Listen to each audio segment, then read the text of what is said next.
રાજ્ય સરકારના પૂર્વ મંત્રી તેમજ પ્રદેશ કોંગ્રેસના સિનિયર નેતા ડોક્ટર જય નારાયણભાઈ વ્યાસે જીએસટીને લઈને સુરત સર્કિટ હાઉસ ખાતે પ્રેસ કોન્ફરન્સ યોજી હતી।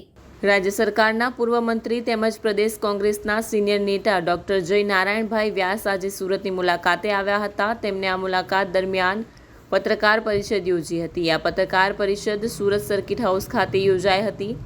પત્રકાર પરિષદ દરમિયાન ડોક્ટર જય નારાયણભાઈ વ્યાસે કહ્યું હતું કે આજે જીએસટીના કારણે નાના વેપારીઓને હાલાકી ભોગવવી પડી રહી છે। ખાસ કરીને હાલ મંદીનો માહોલ ચાલી રહ્યો છે, જેમાં 18%થી વધુ જીએસટી નાના વેપારી પર અસર કરી રહી છે। તેમણે વધુમાં જણાવ્યું હતું કે આવનાર દિવસોમાં વધુ મંદીનો સામનો કરવો પડશે। કેમેરામેન હકીમ શેખ સાથે વસીમ હાસમીનો રિપોર્ટ, આઝાદ ન્યૂઝ, સુરત। કોમર્સની આ માગણી છે ઘણા વખતથી ચાલી આવે છે, પણ એમાં કોઈ હજુ સુધી તો સરકારે કશું કર્યું નથી। બીજી માગણી જે છે તે એવી છે કે આપણા ત્યાં બે જાતના પેપર સુરતમાં વપરાય છે। એક લેમિનેશન પેપર છે અને બીજો એના જેવો જ ક્રાફ્ટ પેપર કહે છે, પણ એ લેમિનેશન માટે પણ વાપરી શકાય। તો બંનેના ઉપર સરખો જીએસટી છે અને ચેમ્બરે એ માટે રજૂઆત કરી છે કે તમે આ વાત સમજો અને જે તમારો જે જીએસટીનો રેટ છે એના પર એ સરખો કરો। હવે ચેમ્બરનું કહેવું એવું છે કે ભૂલ થઈ છે એ ત્યાંથી જે ભરાય 5% પ્રમાણે એ 5% મંજૂર રાખો। હવે તમારે નવો જે 15% લેવાનો હોય હવે નવેસરથી લો। સરકાર એમ કહે છે કે ના પહેલાંથી લઈએ અમે તો 15%। આ ગજગરાહ ચાલે છે।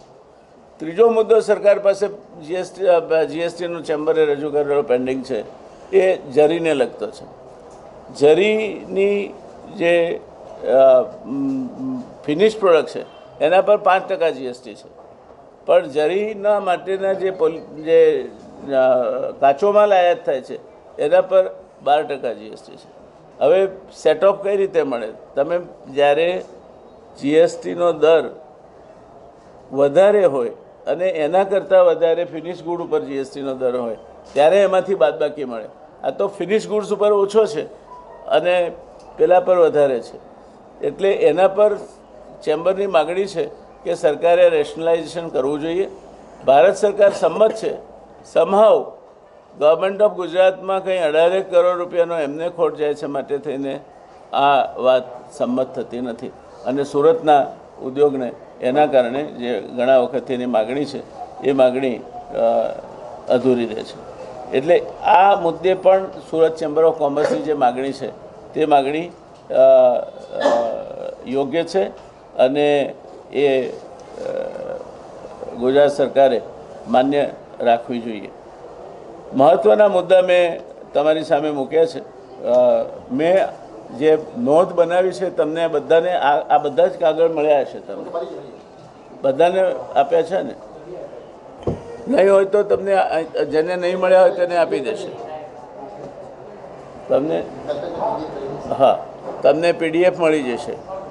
હા, એટલે એ તમારે ભવિષ્યમાં પણ કામ આવશે, કારણ કે જીડીપીના ગ્રોથ રેટથી માંડીને બધી જ વિગતો આમાં આપેલી છે। એટલે તમે બધી જ વસ્તુઓ રેડીલી તમને પ્રેસ નોટ આમાં તો ઠીક છે તૈયાર કરવામાં કામ આવશે, પણ ભવિષ્યમાં પણ હવે બજેટ આવશે ત્યારે તમારે આ માહિતીની જરૂર પડશે, એટલે તમને ઉપયોગી થશે। છેલ્લે એક વાત મિત્રો મારે રાજ્ય સરકાર વિશે કહેવી છે અને એ છે રાજ્ય સરકારના જાહેર દેવા વિશે। રાજ્ય સરકારના જાહેર દેવાના આંકડા આઉટ ઓફ શેર ઇન્ટરેસ્ટ મેં ગઈકાલે કઢાવ્યા। 1995માં માત્ર 12,999 કરોડ હતું। 1995માં રાજ્ય સરકારનું દેવું માત્ર 12,999 કરોડ હતું। 2001માં વધીને 42,700 કરોડ થયું। 2021માં 2,98,810 કરોડ થયું અને 2024માં 3,77,962 કરોડ થયું। એટલે 95 ને 24 છેલ્લા 30 વર્ષમાં જાહેર દેવામાં લગભગ 30 ગણા કરતાં વધારે વધારો થયો છે રાજ્ય સરકારનું જે જાહેર દેવું છે. મારી પાસે આંકડા છે, મને આ ચિઠ્ઠી મૂકી જવામાં કોઈ જ વાંધો નથી, કારણ કે મારી પાસે તો મારા કમ્પ્યુટરમાં છે આંકડા. એટલે રાજ્ય સરકારનું દેવું વધતું જાય અને એ દેવાના કારણે જે વિકાસના કામો થાય એ વિકાસના કામો ભલે એની ક્રેડિટ આજે લેવાતી હોય, પણ એ વિકાસના કામોના ટકાઉપણા વિશે મોટા ગંભીર પ્રશ્નાર્થો ઊભા થવા માંડ્યા છે. આજે 9 જેટલા બ્રિજ ઉદ્ઘાટન થાય તે પહેલાં તૂટી પડે તે પ્રકારની ગુણવત્તાવાળું બાંધકામ રાજ્ય સરકાર અત્યારે કરાવી રહી છે. રસ્તો બન્યો હોય એ રસ્તો બીજા કે ત્રીજા વરસાદે તો સાવ ધોવાઈને સરખો થઈ જાય તે પ્રકારના બાંધકામ અત્યારે કરાવી રહી છે. તો દેવું કરીને રાજ્ય સરકાર જે પૈસા ઊભા કરે છે તે પૈસાનો અસરકારક ઉપયોગ થવો જોઈએ, તે ઉપયોગ થતો નથી. કરવેરામાં રાજ્ય સરકાર વધારે પૈસા ઊભા કરી શકે એમ નથી, કારણ કે ખાસ કરીને માઇક્રો અને સ્મોલ ઇન્ડસ્ટ્રીમાં મંદી છે, એટલે એમાં વધારે પૈસા ઊભા થઈ શકે